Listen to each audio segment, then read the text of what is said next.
2022년 5월 22일 날 시행되는 철도안전법 개정 부분을 한번 보겠습니다. 개정은 사실 몇 년 전에 됐습니다. 근데 시행을 5월 22일 또 5월 27일에도 시행되는 게 있습니다. 어떤 내용이 있는지 보겠습니다. 크게 하나, 둘, 셋, 네 가지가 있군요. 네 가지가 있는데 우리 수도학원 다니시는 분들은 또 우리 교재를 가지고 사용하시는 분들은 이미 다 개정된 그 부분을 가지고 공부를 했습니다. 또 교묘하게 했기 때문에 뭐 별로 차이 나고 뭐 그러지는 않을 겁니다. 영상 기록 장치에 대해서 얘기했습니다. 그리고 영상 기록 장치 설치 운영을 하지 않으면 1,000만 원 이하의 과태료를 부과한다. 그 내용입니다. 또 여객열차에서의 금지 행위 안내하지 않으면 500만 원 과태료를 부과한다. 500만 원 아니라 500만 원 이하죠. 또 철도 차량이나 용품의 검사 업무를 한국철도기술연구원에서 혼자 했는데 교통안전공단을 또 추가했습니다. 기관이 두 군데서 한다는 거죠. 업무량이 많아서 그렇게 한다는 겁니다.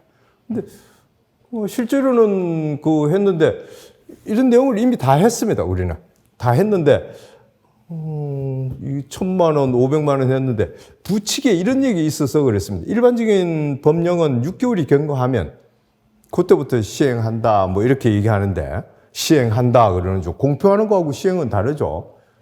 어제 법을 만들어 가지고 내일부터 당장 시행한다 그런 거는 거의 없습니다. 그 시행령이나 시행 규칙은 그러는 경우가 있습니다. 이 법은 이 시행령은 공포하자마자 시행한다 뭐 합니다. 근데 법은 좀 이제 유예 기간을 둡니다. 보통 한 6개월이나 지금처럼 이런 경우는 2년 6개월이나 뒀군요. 그래서 달라졌습니다.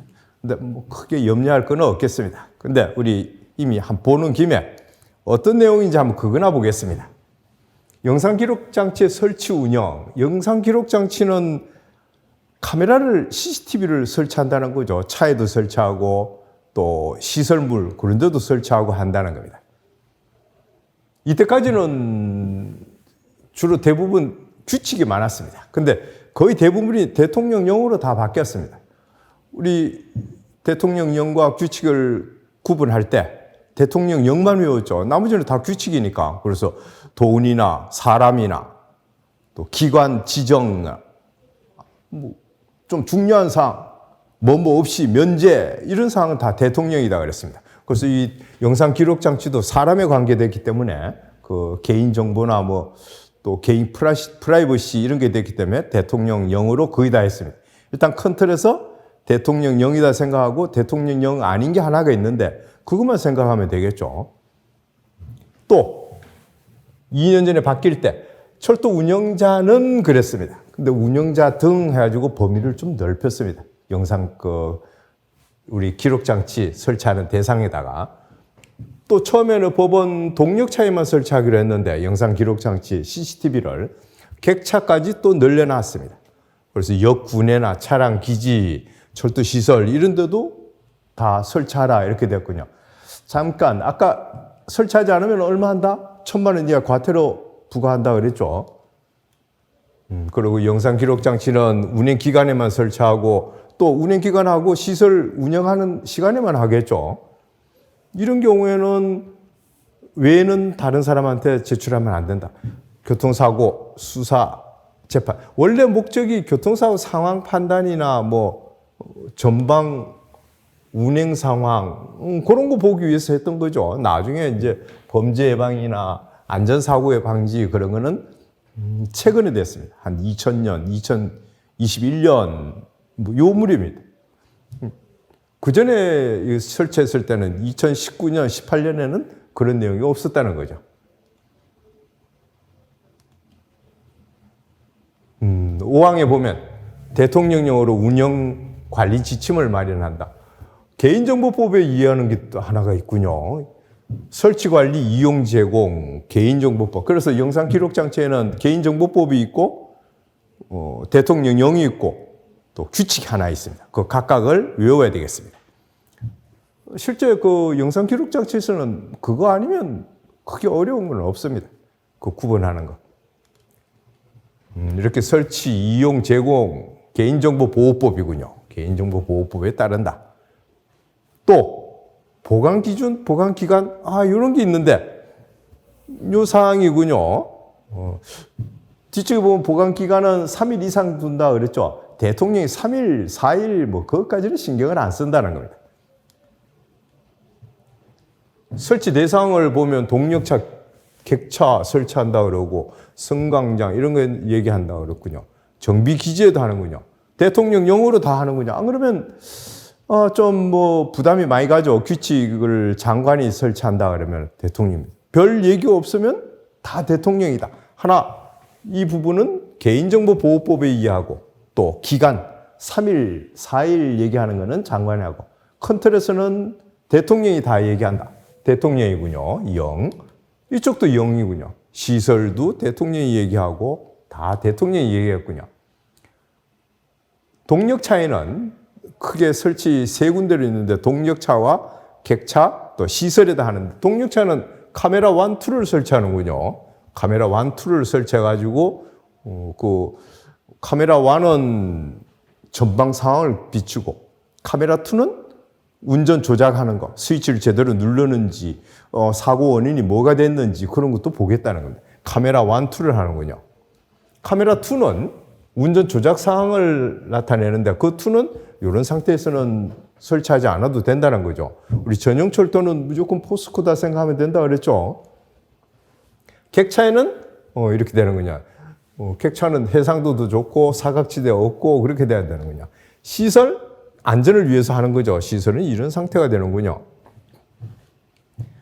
설치 안내판 설치한다 하는데 안내판은 외워야 됩니다. 안내판에 적혀 있는 게 어떤 게 있어야 되느냐. 목적, 위치, 책임부서, 성명, 연락처, 그 다음에 필요한 내용. 우리 잔치를 했다 그랬습니다. 불과 한 20년 전, 30년에도 60세가 되면 이렇게 회갑 잔치를 했습니다. 그래서 목위시 성연입니다. 목자성을 가진 사람의 잔칫날입니다. 목위시 성연입니다. 그대로 외워야 됩니다. 이걸 외우지 않을 것 같으면 이걸 외워야 됩니다. 운영관리지침에 나오는 이 사항을 외워야 됩니다. 이걸 외우겠습니까? 이쪽을 외우셔야 됩니다. 시험에는 다음 중 안내판에 설치하는 내용이 아닌 것은 또는 운영관리지침에 들어가는 내용이 아닌 것은 이렇게 나올 거니까 이걸 외우는 것보다는 목위시 성연을 외워야 된다는 겁니다. 기간 세세하게 3일 이런 거 얘기하는 것까지 대통령이 관여하지 않는다 그랬죠. 유일하다 그랬습니다. 3일이군요. 요 교통사고 상황이나 이 상황을 얘기할 때는 3일 안에 다 줘야 되는군요. 4일째 되는 날에 검찰이나 경찰에서 와가지고 좀 뭐 봅시다. USB 가져와가지고 봅시다. 만약 주면 큰일 납니다. 그죠? 3일 이상 주면 안 된다고 그랬는데 대통령령에 의해서 걸리는 거죠. 핵심 문제 이런 얘기가 있습니다. 3일 이상 기간이어야 된다. 쭉 나왔습니다. 핵심 문제는 우리 요약한 문제 자체를 핵심 문제로 한다고 그랬죠. 대통령령인데 이런 내용은 대통령령이 아니죠. 이거는 개인정보보호법에 의해서 이렇게 한다는 그러는 거죠. 그리고 500만 원 이하의 과태료를 처하는 여객열차에서 금지 행위, 이 내용을 방송을 하지 않는다거나 게시를 하지 않는다거나 하면 500만 원 이하의 과태료를 하는 거죠. 우리 과태료 500만 원은 교육 준수사항, 그다음에 그 철도와 관련된 직접적인 관련된 내용 그런 거 할 때는 우리 500만 원 이하다 그랬습니다. 1000만 원 이하 외우지 않았죠. 1000만 원 이하는 공무원이 관련되면 1000만 원 이하다 그랬습니다. 나머지는 외우지 않았습니다. 아까 우리 얘기한 거는 1000만 원 이하의 과태료죠. 지금은 안내하지 않으면 500만 원 이하의 과태료군요. 이런 상황이군요. 여객 출입 금지 장소, 비상 버튼. 여객 출입 금지 장소다 그러면 운기 발방 그렇죠. 기운이 넘쳐가지고 막 왔다 갔다 하는 거죠. 조금 전에 우리 철도와 관계되고 열차와 관계되고 그러다 하면 500만 원이다 그랬습니다. 이거 500만 원입니다. 위험한 거는 이제 여기서는 벌금이 되겠죠. 웬만하면 500만 원이라는 겁니다. 6번을 보면 술 마시지 말라는 아니죠. 여객열차에서 술 마시지 말아라는 말은 없습니다. 담배 피우지 말으라는 얘기는 있습니다. 술을 마시는데 남한테 위해를 줘야 됩니다. 눈을 부라리고 이렇게 해야지 그게 그 대상이 된다는 겁니다. 우리 술에 대해서는 세 가지가 있죠. 지금 여기처럼 1년 이하의 징역, 이 경우는 1년 이하의 징역인데 음주 측정 거부했을 때 2년, 음주하고 일을 했을 때 3년, 그 세 가지가 있었죠. 흡연하는 행위에 대해서는 100만 원 이하의 과태료고 또 한 번 걸리면 30만 원, 두 번 걸리면 우리 60만 원, 세 번 걸리면 90만 원 이렇게 곱하기로 넘어가죠. 특이하죠. 두 개 있다 그랬습니다. 흡연하는 행위, 또 요거하고 똑같은 게 선로 통행하는 행위 그런 것도 있었죠. 나머지 이쪽 7번에 가서는 공중에나 여객에게 그 위해를 끼치는 경우라 하는데 50만 원 이하 과태료, 한 번 걸리면 15만 원, 두 번이면 30만 원, 세 번이면 45만 원이 냈습니다. 지하철 1호선에서 물건 팔다가 걸리면 15만 원, 2호선에서 또 팔다가 또 걸리면 30만 원이죠. 근데 좀 생계형이고 하니까 제일 저렴하군요. 문제 이렇게 나오는군요. 다음 금지행위 중에서 과태료 부과금액이 다른 것은 150만 원이죠. 과태료 부과금액이 다른 것은 그러면 15만 원, 150만 원, 사실은 이렇게 표현하는 것보다는 500만 원 이하의 과태료에 처한다. 이렇게 얘기를 해야 되죠. 한 번 걸리면 150, 두 번 걸리면 300, 이런 식으로. 우리 동감기 이렇게 얘기를 했었는데 여기서는